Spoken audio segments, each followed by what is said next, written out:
L'overtime de l'apéro. C'est joli ce masque. Je le mets parce que c'est un peu la teuf, mais C'est ton masque pour les soirées. c'était un peu la teuf ce week-end, Alex. Ouais. Parce que c'était la teuf, ça Ça dépend, dépend de quel point de vue tu te places. Hein. Exactement, Chips. Il faut qu'on en parle quand même de ce match. Parce que, ok, certes, on voit plein de monde qui doit déjà nous dire Thunder Warriors. Ça fait 4 fois que vous faites des vidéos sur le Thunder. Mais Doucement, c'est normal. Doucement, déjà l'actualidad. Déjà Déjà pour commencer. Et puis surtout parce que, merde, il y a quand même des points dont on doit parler en détail en vidéo. Déjà le fait que, au-delà du score final et du déroulé de ce match, les cupcakes, etc. Bon, c'est très sympa. le On a vu t-shirt Coward. Voilà, Coward. Enfin, tout ce qu'on a pu voir de beau de la part du public d'Oklahoma sur ce match. Est-ce que ça n'aurait pas été par hasard le plus gros symbole imaginable de non seulement la merde dans laquelle est Russell Westbrook actuellement avec le Thunder, on avait parlé des Canter, etc. qui étaient absents, donc on l'a bien vu, one-man show total, le mec fait limite un 50-10-10, et il est à des années-lumière de battre les Warriors. Et collectivement, ils sont loin. Quoi. Collectivement, ils sont loin. Et d'ailleurs, ça s'est revu après sur le match suivant avec Washington, où ils ont loupé 24 tirs de suite. Enfin, c'est le Thunder, on sait ce que c'est. Mais est-ce que par hasard, ce serait pas aussi un symbole de... C'est aussi pour ça que Kevin Durant est parti, pour éviter ce genre de soirée, où tu devais te défoncer, et pour au final perdre contre une grosse cylindrée. Alex, qu'est-ce que tu penses de ce qui s'est passé avec Russell Westbrook et les Warriors? Moi, j'ai surtout de la grande tristesse pour Russell Westbrook. De la tristesse? Oui, parce que ça me fait mal au cœur de voir ce mec aussi fort, qui se bat autant, qui se bat... Il a quand même... Ok, il a eu une sympathique augmentation de salaire, mais il a quand même pas trop hésité à prolonger cet été. Mine de rien. Bien sûr. Là où d'autres ne l'auraient peut-être pas fait, là où d'autres auraient juste fait leur dernière année de contrat et regardé ce qui se passe cet été et tout. Lui, il a dit ok, je m'engage, j'y vais. Je fais pas double peine au Thunder. Voilà. Et dans un sens, Russell Westbrook, il a fait passer le message, quoi. Il va s'investir dans le projet. Encore au moins 2-3 ans dans le projet Thunder. Après, on verra. Je dis ça parce que je pense pas que le Thunder va le trader, donc vu qu'il est sous contrat. Tu crois ? Voilà. Donc ça, c'est le premier truc, ça me fait chier parce que quand je vois ce match-là contre les Warriors, je vois ce mec qui se bat. Oui, il y a une T'as vraiment l'impression d'un mec hyper fort, ultra costaud, mais le pauvre, il est coincé dans des sables mouvants et il y a des cobras partout autour de lui, il peut rien faire. Mais il savait. Alors oui, mais il savait dans quel merdier il s'avançait aussi. Il le savait. Mais je dis pas qu'il le savait pas. Et d'ailleurs, il le savait tellement qu'il se donne à fond. Oui. Il prend ses responsabilités à fond. Et là, on voit toutes les limites d'un Thunder. Il a pas du tout. Tu vois les gravats de l'explosion. Tu vois l'explosion. On en a parlé récemment. En plus, l'absence d'Enes Kanter, typiquement pour ce genre de match, fait très très mal. Mais on voit bien quoi. André Robertson, ok, il peut défendre, il se met front contre front avec Kevin Durant, mais concrètement dans les faits, ça marche pas. Oladipo n'a pas le niveau pour ce genre de match. Ils sont à 35 victoires ou 31 victoires pour 25 défaites. Non mais ça va. La saison est tout à fait honnête. Hein. Honnêtement, t'enlèves Russell Westbrook. Ils sont dans le fond. Ils sont franchement même Phoenix et les Lakers sont meilleurs. Ouais, c'est possible. Ouais, grave. En termes de talent, il y a tellement peu de talent en fait autour de Westbrook que voilà. Par rapport à la suite surtout, on va voir ce qui va être possible parce que bon, ils ont réussi quand même à faire en sorte que Steven Adams aussi soit empilé parce qu'on parle de Westbrook etc. Mais Steven Adams c'est un bon élément. Mais il faut le développer encore. Il a 23 ans. Hein. Oladipo aussi c'est prolongé.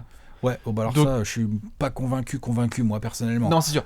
Pour moi, il est prolongé, mais il est pas. C'est un 6e homme ce gars-là, quoi. C'est pas un titulaire. Une des pistes qui avait été notamment mentionnée, c'était Blake Griffin pour cet été, et on verra ce que ça va donner au moment du 1er juillet parce qu'il vient de l'Oklahoma. Ça va pas dépendre que du Thunder. Ça va dépendre aussi de comment va se finir la saison de Blake Griffin ou pas. Tu vois. C'est ça. Mais maintenant, ce qui est surtout choquant avec ce match, c'est que Est-ce que Westbrook peut vraiment atteindre un meilleur niveau que ce qu'il vient d'avoir là? Parce que tu te dis, le mec, il va pas non plus faire un 60-20-20. Il fait un 47-15-12. Westbrook, il est alors, à il perd 11 ballons, mais bon. Stratosphérique. Tu perds 11 ballons parce que il pourra difficilement, franchement, être meilleur. Ouais, c'est ça. Déjà, s'il arrive à entretenir ce niveau-là sur plusieurs années, ce sera déjà fabuleux. Avec 3 opérations genoux. Tu vois. Voilà. Et pas que son niveau physique, hein. Aussi son niveau. Ok, il perd des ballons, mais il faut voir le niveau technique de Westbrook. Même à la passe, mental et tout. Et puis le niveau technique tactique, genre il se place bien au rebond. C'est un vrai leader, quoi. Ouais. Voilà. Donc ça, déjà qu'ils l'entretiennent, mais après, il va falloir que le Thunder s'organise pour absolument. C'est dans leur plan. Là, ils n'ont pas eu le temps de se retourner parce que Kevin Durant leur a fait un coup de, coup quoi. Voilà. Bah alors, qu'est-ce qui t'arrive ? Donc il ils n'ont pas eu le temps de se retourner parce qu'il n'y avait pas d'option. Là, ils le savent en amont. Ils ont Westbrook qui est signé. Ils ont encore la gueule de bois de cet été. Ils ont encore la gueule de bois, mais là, je veux dire, ils vont arriver cet été. Ils vont vraisemblablement aller en play-off. Ils vont arriver cet été à la draft. Bon, ils drafteront un petit truc. Après, ils vont arriver à la free agency avec des vraies idées de où ils vont. Puisque Westbrook est signé, Adams est signé, Oladipo est signé. Les autres, c'est que du role-player interchangeable. Et Robertson est signé aussi. Oui. Donc, si tu veux... Maintenant, la question, Alex, excuse-moi là-dessus, je suis obligé de te couper. C'est juste... on voit très bien le niveau de jeu de Westbrook et le fait qu'il puisse faire kiffer les fans. Mais moi, maintenant, les deux questions, c'est premièrement, par rapport au marché d'OKC, est-ce que c'est des gars qui peuvent recruter du gros poisson ? J'ai quelques doutes là-dessus, sur le fait qu'un marché comme OKC et une franchise comme le Thunder puisse attirer du gros poisson pour venir signer dans ce genre de marché. Ça, c'est la première. Et surtout, la deuxième, je suis pas... Honnêtement, nous on le voit, on kiffe parce qu'on est derrière l'écran. Je suis pas persuadé que dans la ligue, dans la ligue, il y ait une intégralité de grands joueurs qui veuillent jouer avec Westbrook. Quand tu joues avec lui, à mon avis, tu dois quand même faire des sacrifices par rapport à ta carrière. À mon avis, en termes d'exposition, qui sont énormes. C'est là il happe tout. C'est là qu'il va falloir que le Thunder soit intelligent. C'est-à-dire qu'on parle de Blake Griffin. Dans l'absolu, t'imagines Blake Griffin au Thunder, tu te dis waouh, génial, t'as une raquette Griffin Adams. Je sais pas, effectivement, comme tu viens de le dire, est-ce que Blake Griffin a vraiment envie d'aller jouer les lieutenants de Westbrook ? Parce que si tu joues avec Westbrook, t'es plutôt lieutenant, quoi. Ça, la preuve avec KD. Le truc, c'est qu'il va falloir trouver un joueur suffisamment fort sur le terrain, mais qui a conscience de sa condition de lieutenant. Il y en a combien ? Il n'y en a pas tant que ça, mais ça existe. Ça existe. Genre, Blake Griffin, je pense pas qu'il ait conscience d'être un lieutenant. Pourtant, est-ce que c'est un vrai franchise player ? Non, mais oui.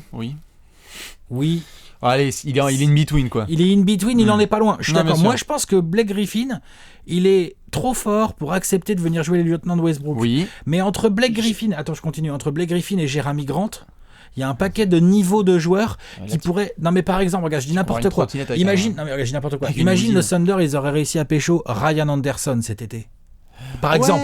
Non mais tu vois, Ryan Anderson, il jouait lieutenant à côté de Westbrook. Bien sûr, c'est pas du tout la même équipe. Non, c'est pas du tout la même équipe. C'est ça que je veux dire. Bien sûr. Imagine le Thunder, ils arriveraient à choper, je sais pas, Wilson Chandler pour foutre dans l'aile. Là, à la trade deadline. Ou Rudy Gay, comme on l'a dit. Ou Rudy Gay. Tu vois, ce que je veux dire par là, c'est que je suis d'accord avec ta théorie. Du transfert, ils peuvent. Je pense pas que tu failles refaire la connerie de vouloir faire jouer un joueur trop alpha à côté de Westbrook parce que ça ne marchera pas.